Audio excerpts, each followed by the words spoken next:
যে দেশ নায়করাজ রাজ্জাককে কাজের পুরস্কার দিয়েছে, আজীবন সম্মাননায় ভূষিত হয়েছেন যিনি, যাকে চলচ্চিত্রের জন্য স্বাধীনতা পদক প্রদান করেছেন সরকার, সেই কিংবদন্তিকে নিয়ে সামান্য একজন ব্যক্তির মুখে এ ধরনের কথা আসলেই সহ্য করার মতো নয়।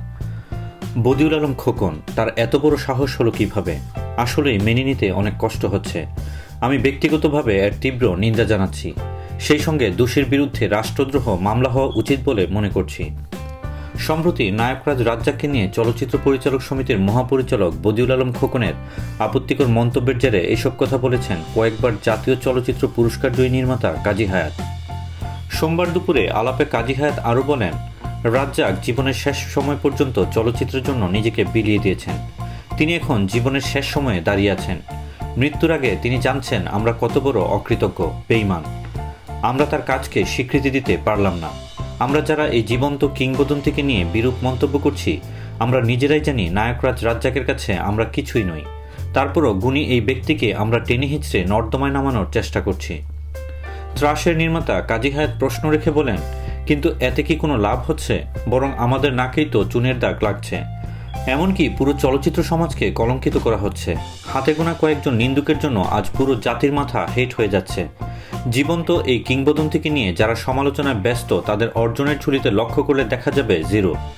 অথচ চলচ্চিত্রের নক্ষত্রকে নিয়ে আজেবাজে মন্তব্য করে পুরো জাতিকে কলুষিত করছে তারা। এই বিষয়টা জাতীয়ভাবে দেখা উচিত। মানুষের ভুল মেনে নেওয়া যায়, কিন্তু বেয়াদবি মানা ঠিক নয়। সিপাহী খ্যাত এই নির্মাতা আরও বলেন, দুঃখ শুধু রাজ্জাক সাহেবের একার নয়। তিনি হয়তো কিছুই মনে করছেন না, কারণ তিনি বদিউল আলম খোকন সম্পর্কে হয়তো জানেন। এক কথায় বানরের গলায় মুক্তার মালা পড়েছে, তো তাই এমনটা হচ্ছে। তবে এই ধরনের বেয়াদবকে ছাড় দেওয়া উচিত হবে না। তাদের কাজ নেই, টাকা পয়সা খাটিয়ে নেতৃত্বে এসেছে। দুদিন না পেরোতেই নিজেরা মনে করছেন আমি কি হনুরে। সম্প্রতি অনেক কর্মকাণ্ড ঘটছে চলচ্চিত্রের শেকড় সংগঠন পরিচালক সমিতিকে ঘিরে। এর জন্যই কি পরিচালক সমিতির জন্ম হয়েছিল, নাকি এই ধরনের কর্মকাণ্ড সমিতির কোনো নীতিমালার মধ্যে রয়েছে? আমি সত্যি অবাক হচ্ছি। সরকারের কাছে অনুরোধ জানাচ্ছি, অতি দ্রুত বিষয়টি পর্যবেক্ষণ করে দোষীকে সাজা দিন। কারণ এই ব্যক্তি শুধু রাজ্জাককেই ছোট করেননি, ছোট করেছেন এই দেশকে। সম্প্রতি রাজ্জাককে ঘিরে এফডিসিতে খোকনের বাজে মন্তব্যের তাৎক্ষণিক প্রতিবাদ করে হেনস্থার শিকার হন প্রেমের তাজমহল খ্যাত নির্মাতা গাজী মাহবুব। এ ঘটনায় ক্ষুব্ধ প্রতিক্রিয়া জানাচ্ছেন চলচ্চিত্রের মানুষেরা।